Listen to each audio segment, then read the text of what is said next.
Hey everyone, good to see you guys for another episode of the Health Made Simple show.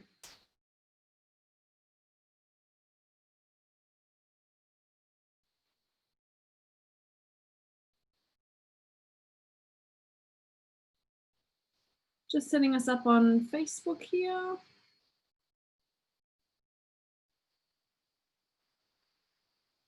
And then we'll be on our way. Say hi, who's dialing in today? How's everybody going? Let me know where you are in the world, and I am going to get us live on Facebook. It's going to be fun today. We've got a few things we're going to talk about when it comes to getting ready for 2021. Hey, Sam is here. And Dr. Bart, good to see ya. I've got friends tonight. You do have friends tonight. Hi, Paris. Yeah, yes, good job. This is Paris, P. Diddy in the house, and then of course you can't see them, but Bob and George are both with me as well. The brothers are with me, so hopefully they won't be too distracting this evening. Hopefully. Actually, she's down there. I've got my puppy with me today as well. Love it. Yeah. Molly is in the house. Yeah. So again, for all the listeners, I don't know if you got us dialed into Facebook yet, but for all the listeners, wide open tonight. So any Q&A about any of the topics, I'm actually covering a whole bunch of different things that I foresee to be trends for 2021. I tell you what, there are going to be some trends, some updates, and then how to prepare for 21. I think that's where I think I'll put it here. And what's going to be kind of interesting about it, some of them are factual, like absolutely, and some are literally just on my wish list. So some of them are literally just on my wish list that I'm praying that these are the things that take place in 2020, and I believe that they will for a certain amount of people. So Karen, you just let me know whenever we're ready to rock and roll over there. We're live on Facebook. So let's dive in. Welcome everyone to another episode of the Health Made Simple show. We are talking trends and getting prepared for 2021. Before we start, I want to introduce our host, Dr. Bart Precourt, who has been a healthcare provider for over 20 years, practicing a range of modalities, including chiropractic, acupuncture, kinesiology, nutrition and supplementation, and functional testing, all out of his clinic, Balance Health Studio in Seagrove Beach, Florida. He's also the founder of the Health Edge program, which is a cutting-edge online health program for executives and entrepreneurs wanting to take their health to the next level. So he's worked with thousands of people around the world, including athletes and celebrities. And so we are excited to hear what you think's coming up for 2021. Yeah, there's literally 2021 has an opportunity to be super exciting for us, especially after, 2020 didn't pan out exactly what we all planned for. But nonetheless, with every year that we also have opportunities to learn from it and grow from it. And I think we are set up perfectly to have a better year next year and also really grow from it. And so I actually see some exciting things, Karen, coming that probably wouldn't have happened if we didn't have the year that we had in 2020. So we'll dive right in. And again, everyone that's watching tonight, throw out questions, or whatever you have, especially as I go through some of these topics, because these are a lot of them. These topics come up every single day in my office. We're going to talk a little bit about vaccines tonight. I'm just going to give some updates on that. We're just kind of the updates for 2021.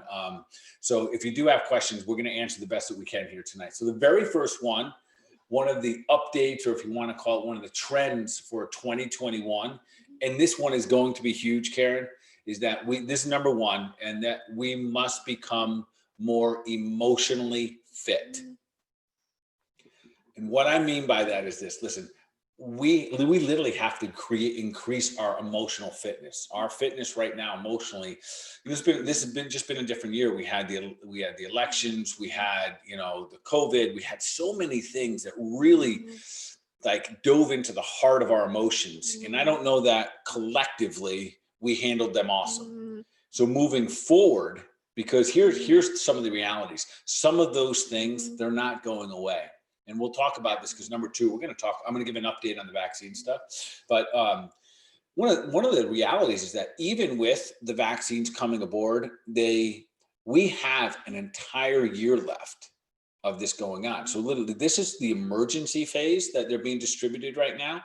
And then after that, then they have to distribute them worldwide. So we're probably looking at a minimum of 9 months to a year before the general public who wants to feel safe about vaccines, it's going to be that long. So with that being said, for emotional fitness, there's really 3 things we got to do. And this is really the takeaway that I want everyone to take for our audience tonight. One is that we got to get clear on what we want. And even if we just did our whole show on just this topic right here, it would be awesome. So what I mean is this. So we got to be clear on what we want versus what we don't want.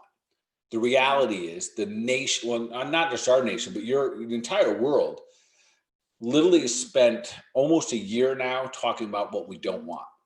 And energetically, it doesn't work. It's a negative vibration. So getting clear on what is it that we want. Now, what does that look like? You might say, I want to be healthy. So you might say, I want to be happy. I want to be whatever it may be, but getting clear on what you want, because the mind has a very difficult time when it's always operating in a negative realm, and it literally will break us down. So, and I think we've seen all of us, I think we've been tested in that realm of like, I just want this to end. And that doesn't work. That's a not want. The want is, what do you want coming up in this year? And I think that's an important question we always should ask, on a regular basis. So that's going to be number 1, the emotional fitness, and asking ourselves the question, like, how do we become emotionally fit?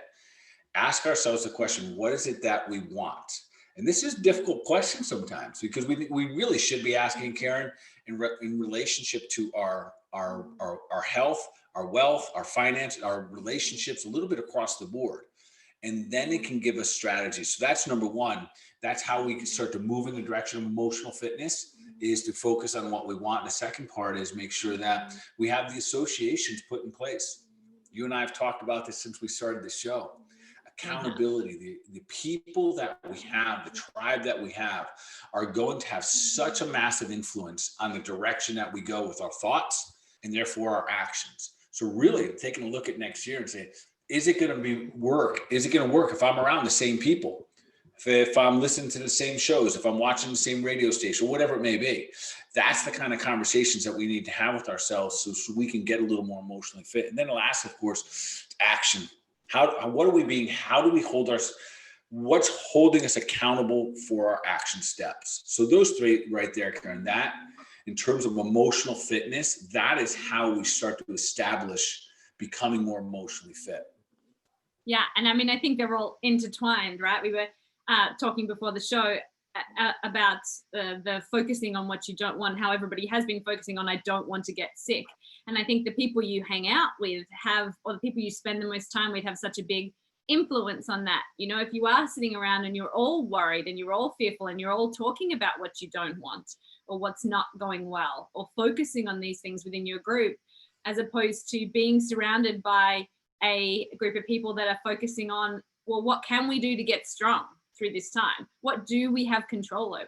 What strategies am I using to continually level up my health, my emotional fitness, my body, my relationships in all aspects? When you're around that kind of energy, you absorb it, right? As opposed to the kind of energy you're spending time with that's focusing on what you don't want, you're also absorbing that energy. 100%, and I tell you what, I was listening to a buddy of mine speak the other day. He was doing a forum similar to this, and I was listening closely, because one of the things I listen closely now is how often are people stating and quoting the amount of positive cases. Listen, I get it. But every time we do that, we're working in that negative realm. And every time we do it, and it's not trying to be like we're not listening to it, we're not paying attention, we're not trying to ignore it. But at some point we have to say, oh, okay, I get it. It's been raining for 10 days. What are we going to do? And at that point, at some point, we have to dig down on an individual basis and then find a tribe who gets that. And it's not saying ignore, but it's choosing us to move forward. So that 2021, and I've said it before and I'll keep saying it, 2020 doesn't go away. We stack on top of it. But hopefully stacking on top of it, not underneath it, on literally learning how to level ourselves up. So, and I know, you and I have talked about a lot of exciting things we have coming up this year to help people. There are people like this that are watching here on Facebook. And quite frankly, I need to kind of like applaud everyone that's, been following us every Tuesday night, watching this and sharing it out, because that's what I'm talking about. Like filling your mind, filling your space, filling your energy, your energy field with this consciousness. And again, by no means am I saying ignore or be, bad guy, good guy. Just choosing, allowing yourself to move forward, and not choosing is also a choice. Yes. Not choosing is a choice. Yeah. I think we often forget that, but you're 100% right. And I think the third one in terms of action is good too, because often we think, yeah, okay, we want to be more emotionally fit, or hey, we're going to try to think differently. But it's sometimes there are actions. What are some actions people can do, I guess, or some things that they can put into daily rituals that help them with this, help them improve their emotional fitness?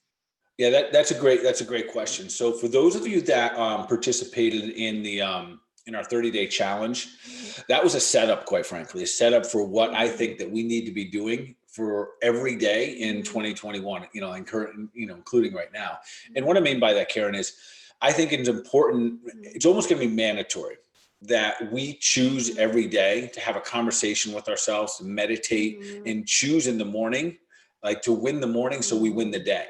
So power statements, your projection, your goals, talking about and actually putting that out into the universe on a daily basis, not just when things go wrong, but having a ritual in your life that fulfills you every single day. So, during the 30-day challenge, we had the power statements, we had the meditation and the movement, and, of course, the eating. So how you move, how you eat, how you think, all of those on a regular basis, developing a routine. So again, for those of you that don't know, we got our cleanse coming up. And we're kicking that off on January 4th. So that's an action step. And people always ask me, a side note on the cleanse. People ask me all the time, Karen, do I provide all the meals and all that kind of stuff? And I always tell them, no, we provide you with what to do with it, because the goal is always that we keep learning and keep on, developing habits and patterns that we just keep adding on top of that, now I know how to make this. Now I'm good at doing this. And I keep adding on top of the things that are already good for me. And that's what keeps leveling us up. So that the emotional fitness will ultimately happen as we fill all of our space with things that we want. And there's no room for any of that other stuff. And if it's getting in there, taking that like personal responsibility, knowing that somehow, some way, we're opening the doors for that, that room for blaming others, room for like, condemning other things. So that emotional fitness, that's what I'm talking about. Just filling all of our time, our energy, and our space with things that serve us, and moving ourselves as fast forward as we possibly can. Yeah. No, I love it. And for those of you who do want more information on the cleanse, or you haven't registered yet and you want to register, you can just go to drbartcleanse.com. And although the meals aren't included, we do include supplements, protein powders, and everything you need for that. We went through some of the supplements last week, so go and watch last week's show if you want to know a little bit more about the supplements that are included in the Dr. Bart Cleanse. But register soon, because we need to ship the supplements out to you. So anyway, just for people who haven't registered yet. So let's dive right into the next topic, and this is the one. Number two. So I'll let you count them off from here on in. But number two is this. I want to give you a little update about vaccines. So I'll say this right up front. I just want to give you an update, not a position really on it. I will answer the question about what I'll be doing personally.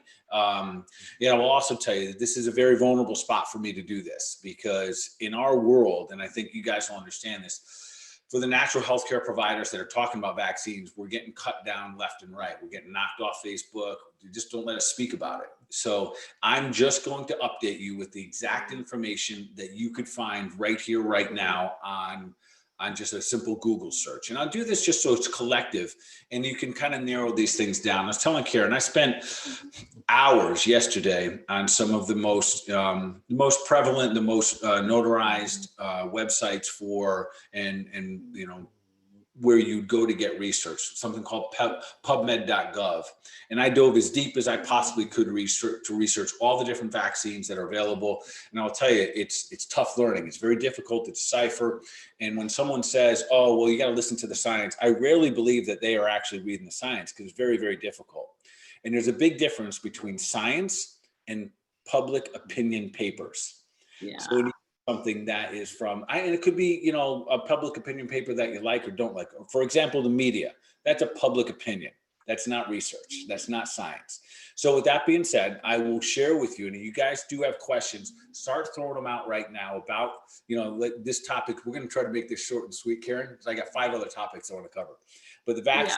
So there's 2 things I want you to take away from this. So right now, there's 2 major providers that we're going to have access to here in the States, and it's going to be Moderna and Pfizer. Pfizer's already been approved to do an emergency release. And this is important to understand, an emergency release. It has not been approved as a vaccine overall. It's been approved for emergency access. Moderna is applying for that, and they should have theirs as well shortly. So when we recently, the media, Pfizer came out and said, we have a 94% effective rate. And when I first saw that, there's a couple of things that went through my mind. I'm a healthcare provider. So one of the things as a healthcare provider, all of us always, first thing we say is 94% effective for what? This is a very important question. And I know this sounds silly, but because you're thinking this is a vaccine, of course, this is 94% effective to stop the spread of the virus. Well, it's not. It's not what it's effective for. So you literally just Google this. It's not Dr. Bart saying, coming up with some conspiracy theory. It is 94% effective to prevent severe reactions to the COVID virus. But right now, it is not, it does not guarantee that you can still spread the virus, even if you have a vaccine. And I think this is important for all of us to understand, because, and this is why, Karen, every day I have patients that come in like you and I, they're super healthy, they're doing really good, but they want to see their parents so bad who are old. And their concern is, I do not want to spread this to my 85-year-old mother. And I'm in this category. My mom's 82 years old. We've talked about this before in the show, and she has some health challenges. So I don't want to be that person that spreads it to, and I get that and I respect that. Yeah. The challenge is the vaccine does not prevent that. I'm hoping that down the road, and you and I talked about this off air, I'm praying that this vaccine is going to be as good or better than everyone expects.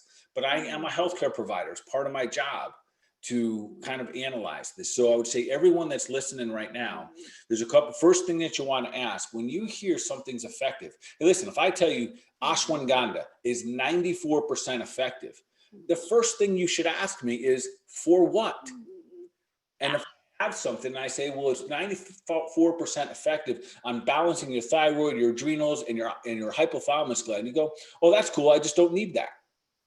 And then you'll find out if that's for you. So that's the first thing you should ask. And it is real important that you're not misled in thinking that if you get a vaccine, that you can't get the virus and you can't spread the virus. So right now, this is about 94% symptom reduction. So ultimately, what that means is that it will probably save lives of people who were going to be severely affected by COVID virus. So that's awesome. The second question that we all need to ask is, what are the side effects? When you dive deep into the research, it's interesting. That's all I will tell you. And I'm going to leave it at that, because I'm hoping that we don't get shut down for what we're doing here tonight. So I'm just going to say it's interesting. What I would also say, and I think there's a vast majority of people out there with the same concern. How would you know without time testing? And that's always been the gold standard for vaccines is time. So I would encourage everyone to pause. If you don't have like an immediate need for yourself, like you have the virus or you think that you're very, very vulnerable for it, then you at least give yourself a pause. So with that being said, Karen, and we're going to dive into this one of my other topics, I get asked the question, Dr. Bart, are you going to take the vaccine? And again, I pray that this doesn't get me shut down for just saying this. In my position, because I have health strategies, I employ my health strategies. I take action every single day in my life to continue to level up and get myself stronger. I have disciplines that I've turned into habits. I have, at this point, absolutely no intention of taking the virus, and I can speak for my wife at the same time. Am I trying to influence anybody? No, but that is me just letting people know, because I get asked that question every single day. But the question I think every individual needs to ask themselves is, one, what is it effective for? Does that fulfill what you want it to be? And then second, what are the side effects? I think that's a fair question that everyone should be asking. Another just little side note here, Karen.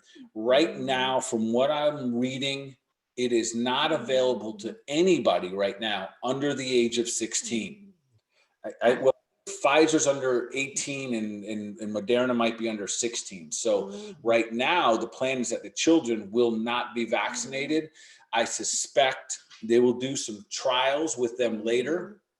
Ultimately, they need guinea pigs. I hate to say it that way, but they need a trial.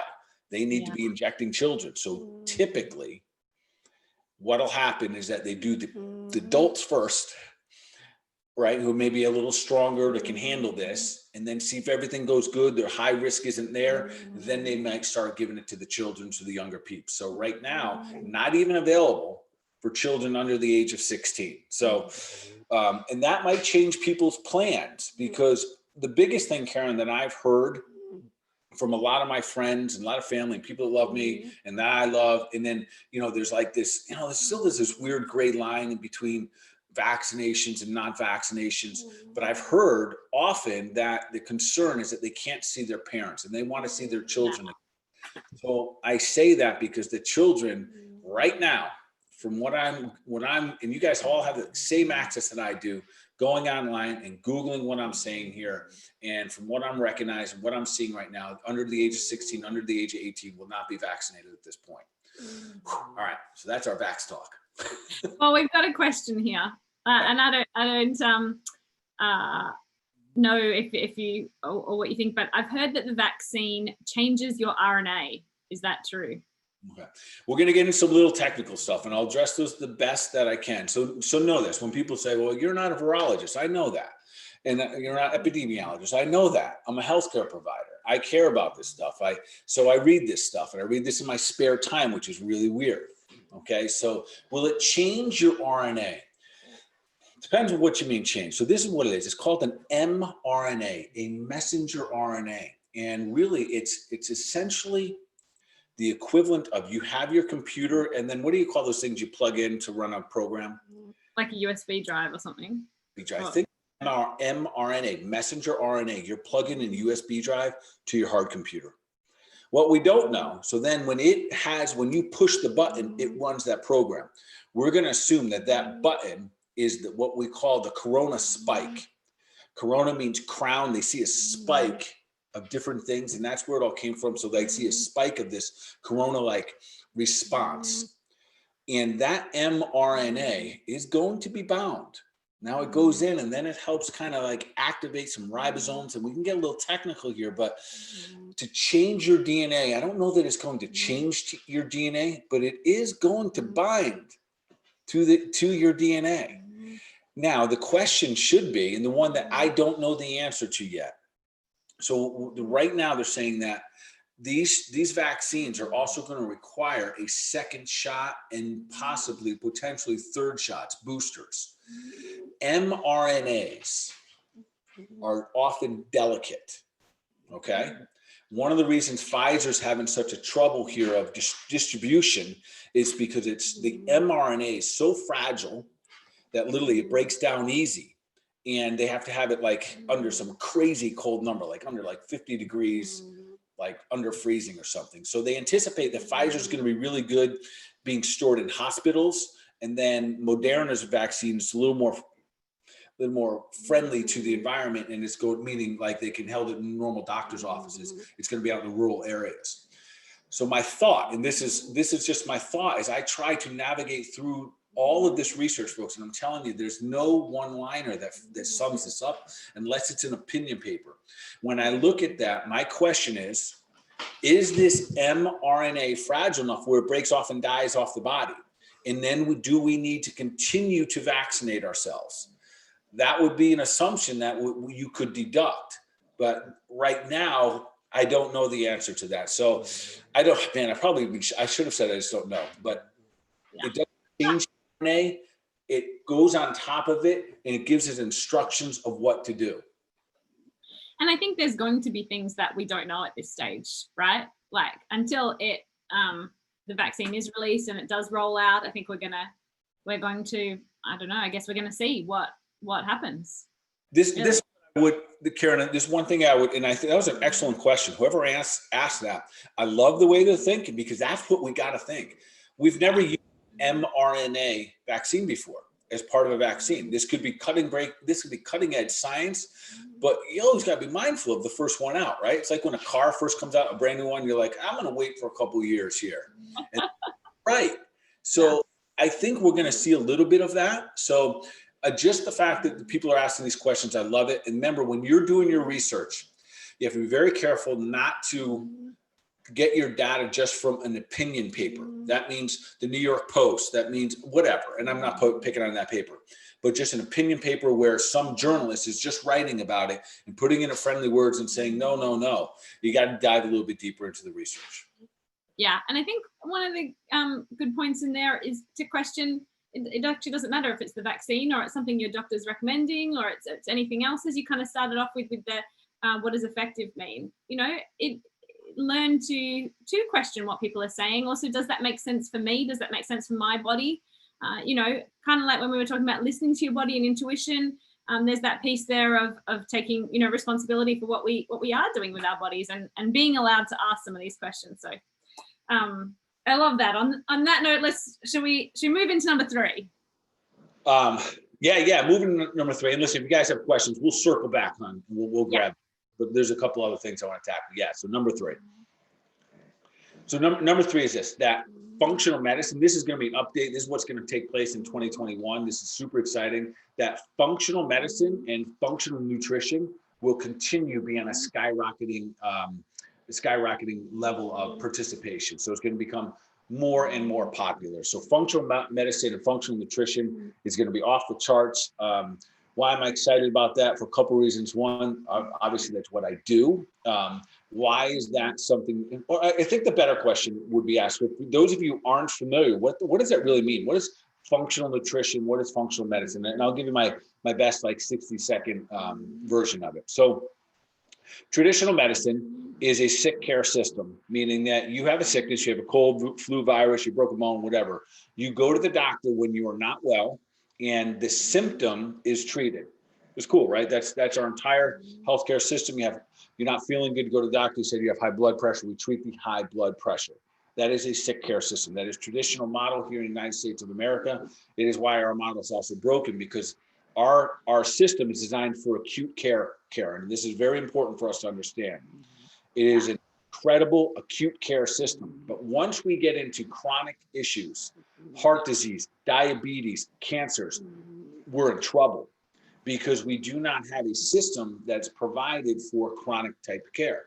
So the beauty about functional medicine is this: you can have an acute case and or a chronic case, bring those together to a functional medicine practitioner. And the goal is this: that we take whatever symptom you have, match it with who you are, and help you level up. Meaning literally, we help find, with all the details that we can, your life history, your epigenetics, your genetics, your lab results, all of those things combined with one goal in mind. How do we get you to function at a higher level? Which sounds obvious, but the other system is designed for one thing in mind, and that's to eliminate your symptoms. To make this kind of even clearer, when someone comes in, they say, well, I've got indigestion. You've got, heartburn. You take an antacid.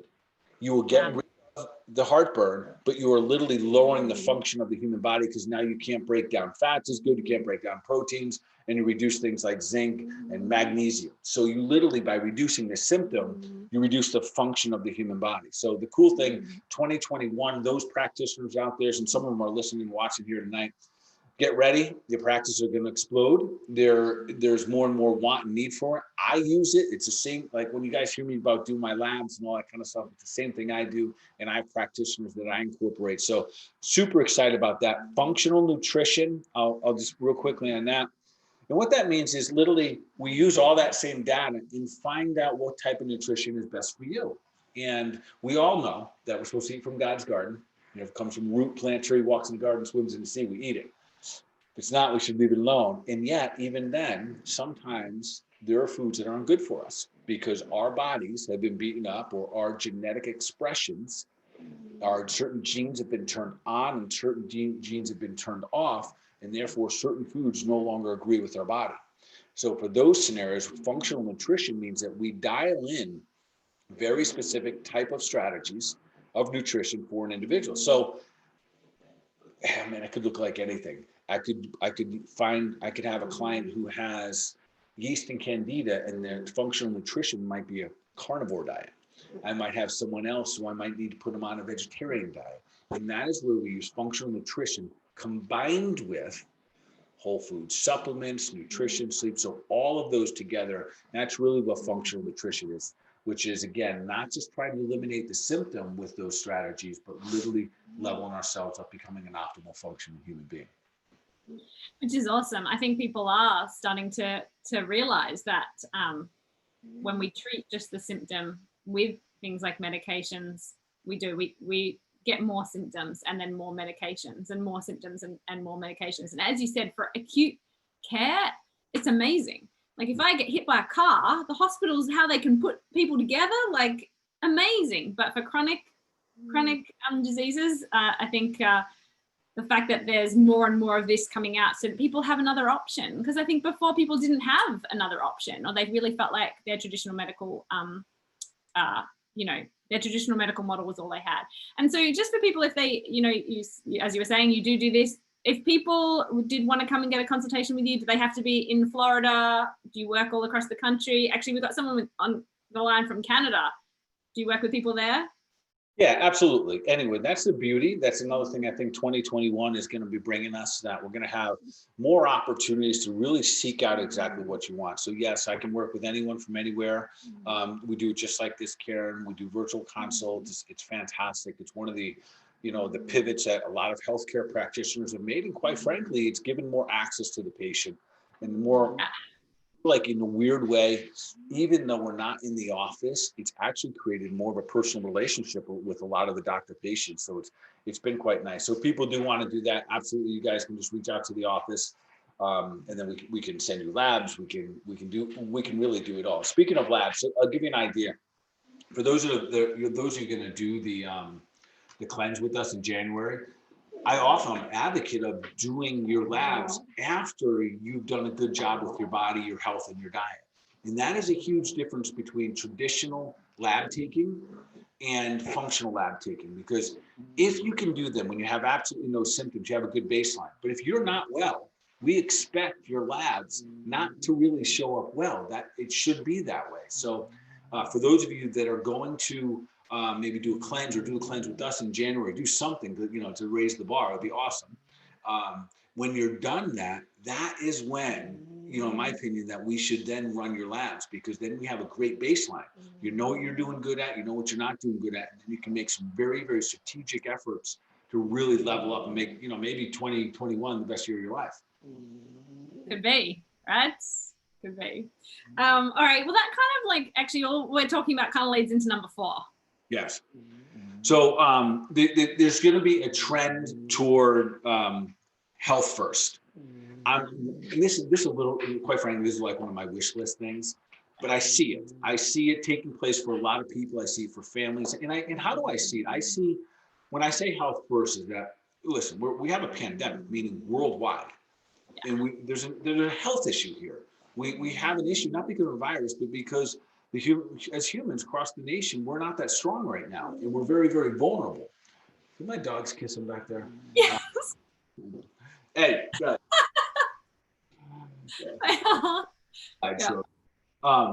So the beauty of the health first is that I think I literally see more and more people saying, we're going to invest this amount of time, this amount of money this year in our health. And like, anything from like scheduling a massage once a month to buying, switching to buying only organic meats and stuff like that. So I see this trend happening. Unfortunately, the next one I'm telling you that we're number 5 works in almost the opposite thing of what I'm telling you. So we'll dive. So health first is become, and I pray that everyone listening to this, to some degree, that you have literally recognized that the most important thing that we all have as individuals is our health, and that our decisions that we make on a daily basis do make a difference, and they add up little bit by little bit by little bit. I had a guy today, this is a good example. He's in his 50s and wasn't sure why the foods that he used to always eat all his life aren't the same foods that he can eat now. Yeah. And the answer to that, and I get that, and I get that. So you'll be like, man, I've been eating eggs my whole life. How am I all of a sudden allergic to them? Why they quit? I'm not going to blame this for all this inflammation, but it happens because of the compounding impact of toxins, of glyphosate, of the chemicals that we're putting into our body. So what used to work, quite frankly, doesn't work. And no doubt about it, whatever you do in this year, next year you have to do more to get baseline results. So if you go into next year thinking, man, that's over, I'm going to get back to eating burgers and fries, you're going to be in trouble. So, the idea of health first, or, continually the association of mentally and emotionally to say, I'm going all in here, because the truth is, all of the things that we love in our lives, our relationships, our jobs, our money, all that kind of stuff, it just gets better when we're healthier. It's like the simple sauce. That is the simple, easy stuff. Yeah, and everything gets harder when we're not healthy. Nothing else matters once we're not healthy. And I think you're right. This has really put health into the limelight for people.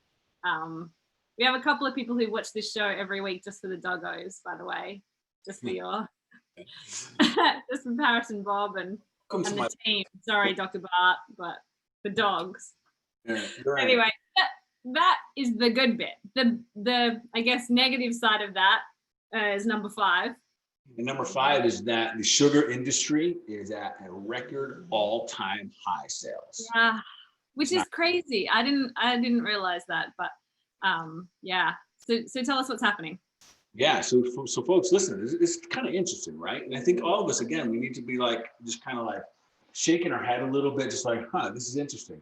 We're in a worldwide epidemic. We know, hands down, via science, that sugar destroys our health. Yeah. If we got rid of sugar, it would be better than a vaccine. I swear on that. Because everything about our health would be better if we got rid of sugar. Yet sugar sales, here's the interesting thing, Sharon, our consumption in the United States of America was actually going down.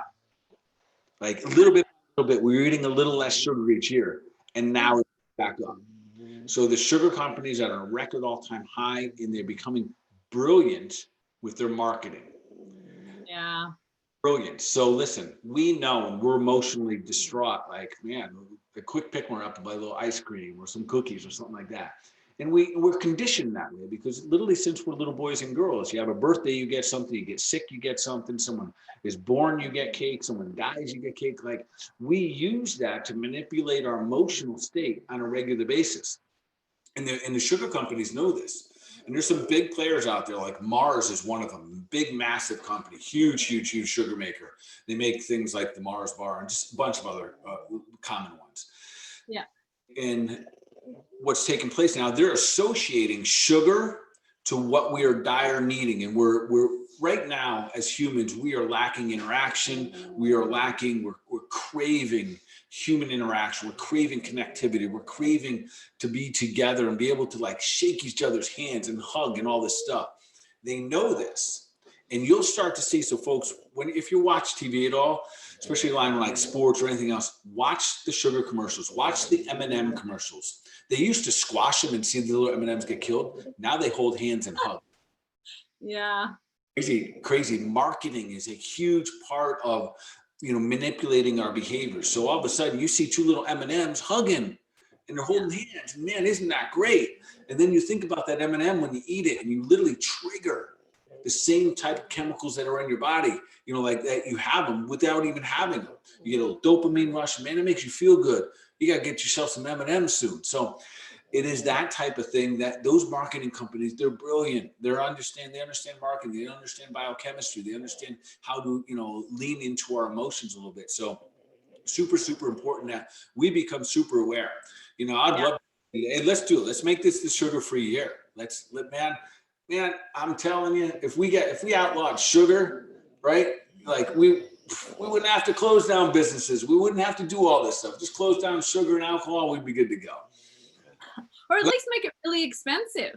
Actually, that would help too. Imagine if instead of $2 for your M&Ms, you had to pay $20 for your M&Ms. You'd be eating way less M&Ms, right? Oh, heck yeah. But the challenge is it's the cheapest food on the face of the earth. That's what I mean. It's so cheap. So even if we couldn't ban it, even if we made it so expensive that it was literally just once off or just, you know, but anyway, 2021 year sugar-free sounds like a pretty good challenge. So what if people are watching this? I mean, awareness is a big thing. What else can they do? You know, relative to sugar, listen, we can get back to literally looking at every package for sugar. So there's some things out there, Karen, that I think are important that we recognize. So for example, I have a lot of people that they'd be like, yeah, I get a healthy option here. I'm gonna go get a protein bar. Oh yeah. Look and see how many grams of sugar are in those protein bars. Because quite frankly, and this is probably, you know, a little more than this conversation, but when you put a protein and a sugar together, health-wise, there's almost nothing worse. And that is the burger with fries, the protein with the sugar and the fries. Listen, folks, it is sugar. When you crisp it up in the canola oil, and you know, like let's say, you know, French fries, part of their formula is sugar in there. And even if he doesn't have that, those French fries convert to sugar like that. The burger bun is like what? Pretty much sugar. Yeah, absolutely. So that traditional stuff, the peanut butter and jelly, the burger and fries. And listen, I know we grew up and those are still my favorite foods, my deathbed, sure, but not on my life bed, like not when I'm trying to live at the highest function I possibly can. Those just don't make sense anymore. And listen, we talked about this off air too. We talked about discipline. Yeah. And here's the thing about discipline. Discipline is doing what we don't want to do, but doing it anyways because it's good for us. You do that so frequently until it becomes habit, and it no longer needs to be a discipline. It's just habit. That's where, like, so people ask me, how do you have the discipline to, you know, always exercise? It's not a discipline for me anymore. Now it's a habit. It once was a discipline, but now it's a habit. So that consciousness, that commitment, that conversation, but that goes back to where we're talking about the emotional fitness, your tribe. Like, you know, my family doesn't send me cookies anymore, you know, for my birthday, and they know I'm not eating them. Yeah. So everyone hear me, like, I love me some cookies. I just don't eat them anymore. They just don't serve me anymore. So that consciousness, and especially, you know, the next one we're going to talk about here is kind of my wish list, but this is kind of why. Well, before we go to that one, we've just got a question about, like, there is a list of other names for sugar, right? So they can be sneaky. Yeah, all kinds. And I'm, you know, I tell you, that's a great, and whoever was posting that, listen, I'm going to go as far as this, is even adding our healthy ones. Always needing to add something sweet is a challenge. Yeah. So we have an organic cafe. We use some of the best ingredients Lily can get in the world. And we still use like little amounts. Some people say this is not sweet enough. The reason being, if you need sweet, even if it's healthy, when you don't have it, you will not accept any other foods. So then you're going to go off track. So, you know, we're doing this blood sugar cleanse in January. It's sugar-free, folks. Yeah, it's real food, like veggies and stuff like that, like real food. And fortunately, I got some tools and weapons in there that'll help you make this the easiest transition of your life. Yeah, when you get off sugar, game changer. You stay on sugar, and it's real crystal clear. The brain fog, the energy, the inflammation, the downregulation of hell, the hormones change, all of the above. But until you get off and stay off, and you don't, until it becomes habit for you, sometimes you don't get to fully experience like the benefits of it, of what it can really do for us. Yeah. And on, obviously, sugar's you know, it's a big topic, but just if we can quickly, we got a question here. Protein plus sugar is bad. Why? Why is that worse when you add protein plus sugar? Great question. Thank you. So really what happens, so protein, very difficult for us to break down. It takes a very low stomach acid. Most proteins have some level of collagen in it too. Remember, I mentioned before, but collagen is one of the hardest things to break down from the human body, although it's one of the most beneficial things. So we want as much collagen and protein as can be. The challenge here, that pH in your stomach, the stomach acid is about a 2.0. Simple sugars can do anything where 5, 6, and 7 as a pH. So we have two opposing needs for the breakdown of those two foods. So when we're consuming them together, and you've got a protein that needs a very low pH, and then a sugar that can take a higher one, your body's going to go the easy route. Now you end up becoming really good and efficient at breaking down sugars, even though your gut is full of protein. And this is where red meat gets a bad rap. So you can't break down the protein because you're eating it with carbohydrates that require a different digestive enzyme. That's really where we're getting at here. So this is an enzyme issue within your gut. So what ultimately happens is that that meat sticks around longer here. This gets weird. That meat sticks around longer. And as a result of it, even your proteins eventually get metabolized as sugars. Wow. Yeah, because you're going to use a different digestive enzyme to do it. You have a different pH in your gut, and you make your body more and more vulnerable for not being able to break down those meats. So you almost have to practice eating things like red meat. You need a little bit here and there, and get used to it. Get those stomach enzymes good. You'll recognize when you put those meats together. That's why after that burger and fry, you go home, you're bloated but hungry. Oh, yeah. Bloated but hungry because the meat's sticking around and you're burning through the simple carbohydrates, the bread and the fries. Yeah, not a good combo. All right, well, let's move on to number 6. What's our number 6 today? Number 6, and this is a little on my wish list, Karen. But I'm talking about this. This is a great wish list. Yeah, I really do think that this is going to be a trend. I think we're going to see it about midway through the year as we start moving through COVID. We move and we start to hear a lot of people talking about what have we learned. And two things are going to happen. We become super aware about diabetes and heart disease. And this is what's going to happen. We're going to look at this and go, hot damn. These are both fixable. Yes, I'm not saying I'm not saying oh, is he saying they're fixable? Yes, I'm saying they're fixable, especially type 2 diabetes. These are things that we can win. We have to change our lifestyles a little bit. I think we're going to look at this whole COVID thing and go, hot damn, if we didn't have hundreds of thousands, millions of people with diabetes, with heart disease, we wouldn't have a COVID issue. Because here's the thing, the comorbidities, the people that are dying of COVID, it is so crystal clear that they are people with heart issues, heart disease, and diabetes. This is a blood sugar issue, folks. This is a prolonged blood sugar issue. Over long periods of time, putting the wrong foods in your body couldn't function with them. You change the way that the body chemistry is. You make yourself vulnerable for a virus to attack you. And that is it in a nutshell. So, things like the blood sugar cleanse we're doing in January. Yes, let's tackle it. So I really think, Karen, here in the United States, we have 1 million people die every year, a combination of heart disease and diabetes. And folks, we don't say this, and this number has to sink in. 1 million people. So we're blowing our minds up right now because 300,000 people right now have passed with COVID, not of COVID, but with COVID. And we're losing our minds. But 1 million people, year after year after year, and it's going up, not down. And this is preventable. I know it sounds crazy. If we got rid of sugar, all the diabetes deaths would go away. It's kind of that simple. So I'm excited for, especially in the functional medicine world, because we're going to be leading the way. People like this watching here on Facebook tonight, you guys are watching, and you're the ones that I'm talking about. You'll be leading the way because you're going to be changing lifestyles. You're going to be changing the way you're doing things. You're going to create new habits via your disciplines, via your education, and you're going to be leading the way at 40 years old, 50 years old, 60 and 70 and beyond because of the lifestyle. So I'm kind of excited that I do believe this is going to be a good takeaway. I think we're still about 6 months away from being able to sit back and non-emotionally say, what have we learned worldwide? So when I expand that to worldwide, there's even worse. There's other cases where there's over 3 million people a year, just diabetes worldwide, just diabetes. And that's type 2 about. Even the people that don't die. I mean, amputations, I read it was something like one every day or something in the UK, somebody loses a limb to diabetes. Like there's even if we haven't gotten to deaths. Yes. Crazy.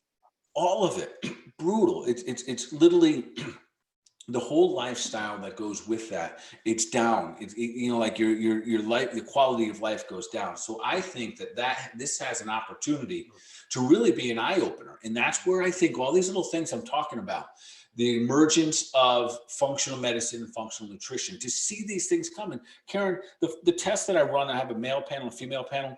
I run an insulin resistance test. It's so easy. It costs like $35 on the panel. And then you see all the markers. Listen, if you're insulin resistant, your habits stop today. We have to create new disciplines, but you know it now. You know if you're going to have fatty liver disease, you know if you're going to have heart disease, because the writing's so crystal clear. And the beauty is that trend is telling us that people are saying, I'm not going to wait until I get sick. I'm not going to wait until they tell me, yes, you're obese and blah. Let's do it now. Let's check right now. Let's check in January and find out where we stand and what direction we're moving into, because that's the other part. If we looked at it early and we didn't wait until these symptoms become diseases, if we do that early, and that's the other part of functional medicine, looking at what is the optimal state for the human body to be functioning at, we start to do this early, the game is totally different. The game is totally changed. Yeah, we can prevent these things, because really they're easier to prevent than, well, I mean, as you said, you can reverse them, they're fixable, but it's easier to prevent than get that far and then have to fix them, right? Oh, absolutely. If you see a comment, like it's like a car accident, if you can pump the brakes, even if you pump the brakes and still get in the RX, at least you slow down. Then at least you have an option. So that is really what I'm saying, and that's again, I kind of singing to the choir for the people that are watching this, because everyone watching this, your brain is already in a place of saying, I'm leveling up. Like, I'm not getting paid to do this. I don't get extra credit for this. I'm not getting school credits, nothing. I don't get any bonus or anything like that. You're just doing it as a result of choosing that you want to level up your health. And you know that a lot of that starts with education, and then we turn it into action and then get results. And then once you get those results, we go, is this the result I wanted? And if it's not, then you go back to the education, the action, and then we look at the results again. So we get to continue just to get the feedback, and you're part of an association. You have the accountability.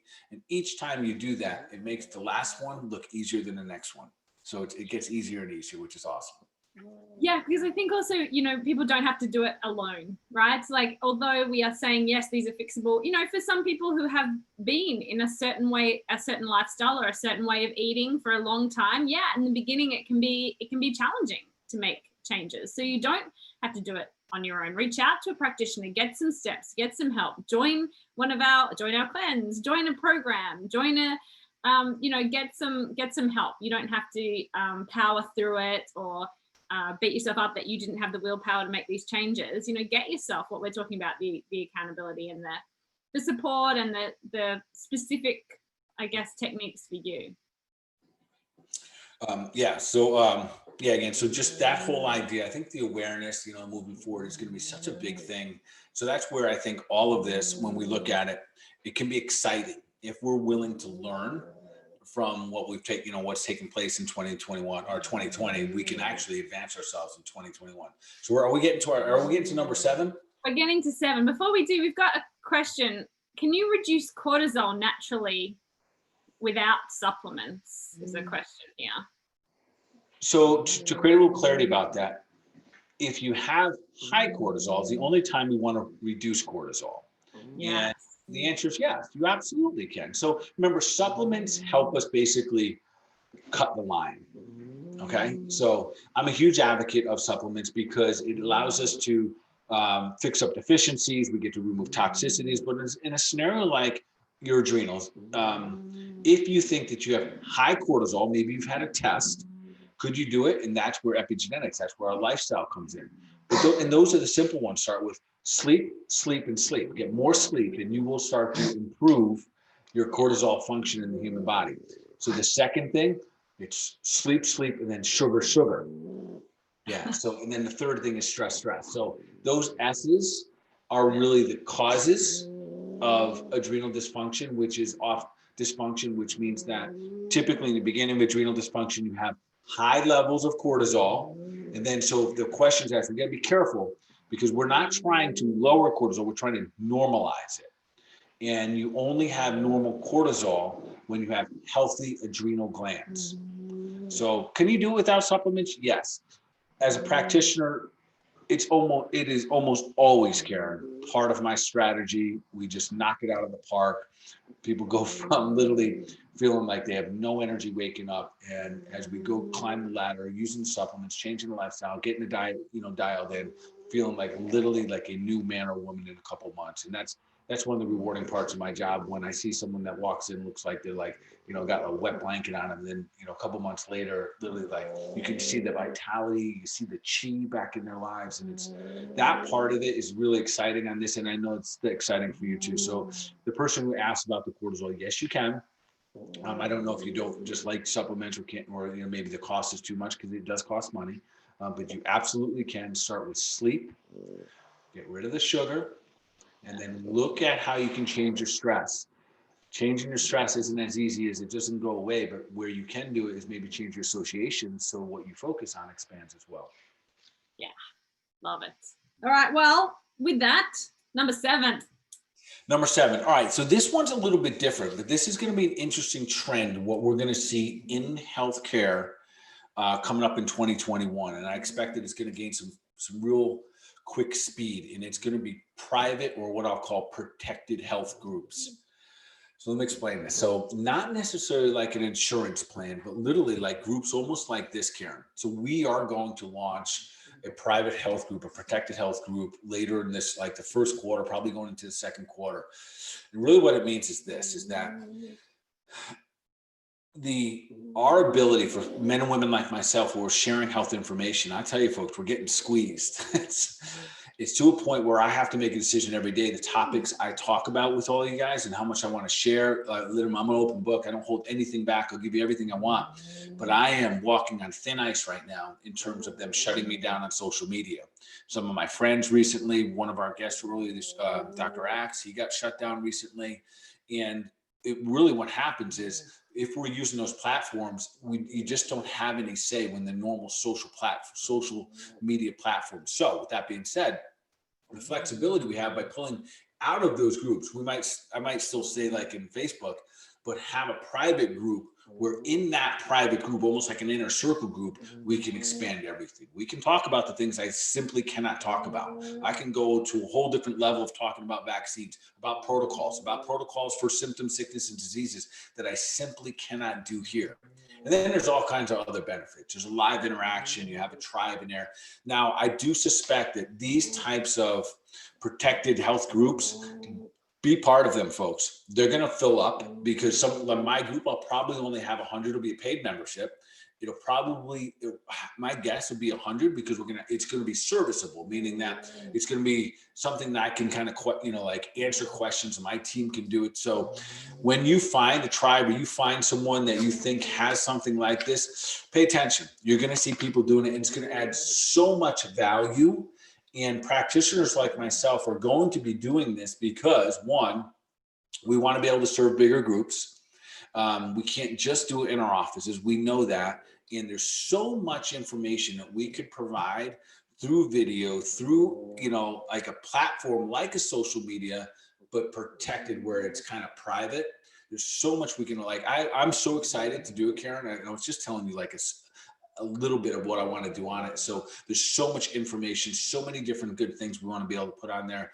And then those individuals, quite frankly, what ours will do is, even though it'll be a monthly fee, you'll probably save that much, because it means you'll get like a VIP pass for like supplements and programs like the cleanse and like our level up program and all of that stuff, or even our health consults and lab work. So like, it's going to be a complete wash. The challenge will be that in the beginning, we're going to limit the amount. And I would say, if you're looking at groups, look at the amount or the size that the practitioners are making available for people, because they got the idea. It's still on some level, a pretty personable level. So I see these protected health groups moving forward, because quite frankly, guys, listen, if you're on Facebook right now, and you're on Instagram, you already see, you don't even know it, but you already see less providers on there talking about health, because they're all getting shut down, and it's not worth it for us anymore. So I'm delicate. I'm like soft out there. I'm not, there's still a lot I want to share, but it's so vulnerable, like, so then I ask myself, Karen, like,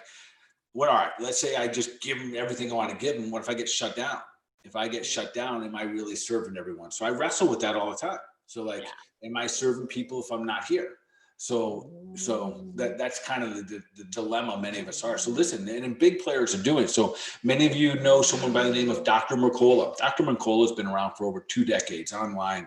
He's no longer on Facebook.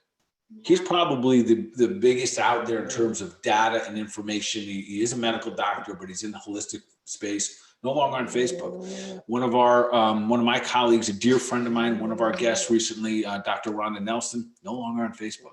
She's brilliant. She's offering so much great information. Too many getting shut down too often from social media. So this is what 2021 has for us. So, that's what, at least me mention it to you guys, that look for the private groups, look for the protected groups, because we're working on it now, just trying to find the easiest, most accessible things that work like social media, but they're not through Facebook, Instagram, these mainstream ones. So pay attention. We'll put it out there. You guys, of course, will hear about it first, and there'll be kind of a beta process, as I'm going to call it, like a trial and error, which will be fun.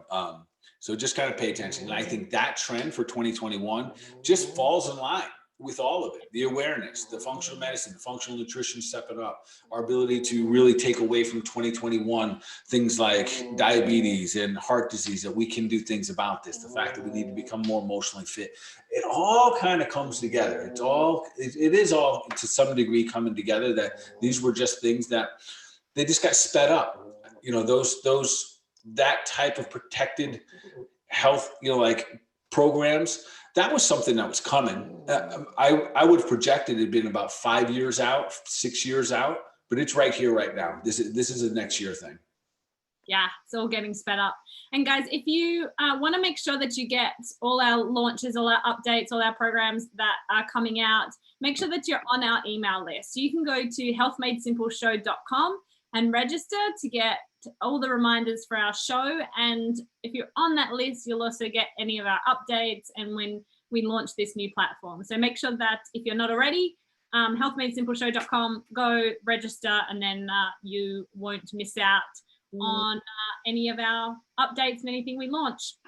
So with that, let's move into our last question. We went through a lot of stuff, but what's one action our listeners can take today to move them towards their goal of becoming superhuman? All right, so this one I did give a little thought this time. So because we didn't talk about it again. Talk about it, but I was thinking about it, and I was like, well, what's with all of this? Because I really want all 7 of these to be a little bit of a takeaway. Like, no, sugar companies are expanding.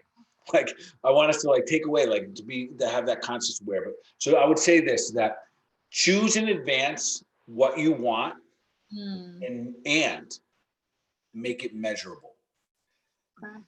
Okay. So what I mean, you want health, measure, literally measure. Do you want weight? Do you want body fat? Do you want your immune system go? You need better white blood cells. You get more iron in your body. Make it measurable. So we're not just this airy fairy, I want to get healthier next year. I want to be happier. Make it measurable, because that will add accountability to it. So for me, listen, I don't have a lot of people that are holding me accountable. I got my push-up partners and I got, stuff, but what does hold me accountable is when I run my labs, and I get in trouble sometimes. Yeah. So whatever it is, make in advance a choice of what you want, and then figure out how to measure it.